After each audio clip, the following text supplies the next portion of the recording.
მოგესალმებით მეგობრებო, ცოდნის სამყაროში. დღევანდელი ჩვენი თემა იქნება გალაქტიკები. ეს part მეოთხეა. გალაქტიკები უზარმაზარი ჯგუფებია, რომლებშიც მილიონობით ან სულაც ტრილიონობით ვარსკვლავი შედის. ჩვენს ლოკალურ გალაქტიკას ირმის ნახტომი ეწოდება. სამყაროში შესაძლოა 20 ტრილიონი გალაქტიკაა. შეუიარაღებელი თვალით დედამიწიდან ირმის ნახტომის გარდა მხოლოდ 3 გალაქტიკა მოჩანს. მაგელანის დიდი და პატარა ღრუბლები, ანდრომედეს გალაქტიკა. გალაქტიკები ისეთი ფართო და შორეულია, რომ ისინი ბუნდოვან ლაქებს გავს. ასტრონომები მხოლოდ 1916 წელს მიხვდნენ, რომ ეს ლაქები ვარსკვლავთა უზარმაზარი ჯგუფები იყო. სპირალური გალაქტიკები მბრუნავი, ცეცხლოვანი ბორბლის მსგავსი გალაქტიკებია, მკვრივი ბირთვითა და სპირალური შტოებით. ირეგულარულ გალაქტიკას გამოკვეთილი ფორმა არა აქვს. ისინი შეიძლება შედგებოდეს ერთმანეთთან შეჯახებული გალაქტიკების ნარჩენებისგან. ელიფსური გალაქტიკები ძალიან ძველი, ვრცელი, მოგრძო ფორმის გალაქტიკებია.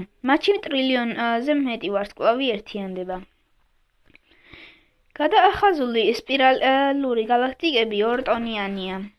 ისინი გალაქტიკის ბირთვს ღეროებით უკავშირდება და გაზონების სარწყავ მოწყობილობას მოგვაგონებს. კვაზარები ზოგიერთი შორეული გალაქტიკის ცენტრში მდებარე მონათობელი სხეულებია. მათი უმეტესობა სიდიდის მზის სისტემას უტოლდება და 100 გალაქტიკის ტოლფასი სიკაშკაშე აქვთ. გალაქტიკები წარმოუდგენლად ვრცელია. კოსმოსური ხომალდი სინათლის სიჩქარითაც, რომ მოძრაობდეს ირმის ნახტომის გადალახვას 100.000 წელს მოანდომებს. ძირითადად გალაქტიკები არის სპირალური, ირეგულარული, ოვალური და ელიფსური. ჩვეულებრივ გალაქტიკაში მილიონობით ვარსკვლავია.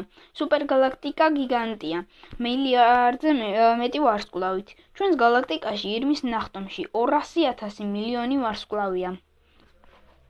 მადლობთ ყურადღებისთვის. ნახვამდის.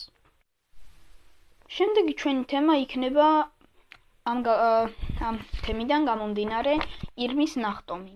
ამიტომ არ დაგაუწყდეთ დალაიქოთ ვიდეო და გამოიწეროთ არხი, რათა მოგივიდეთ ბევრი საინტერესო ვიდეოები ჩემი არხის შესახებ.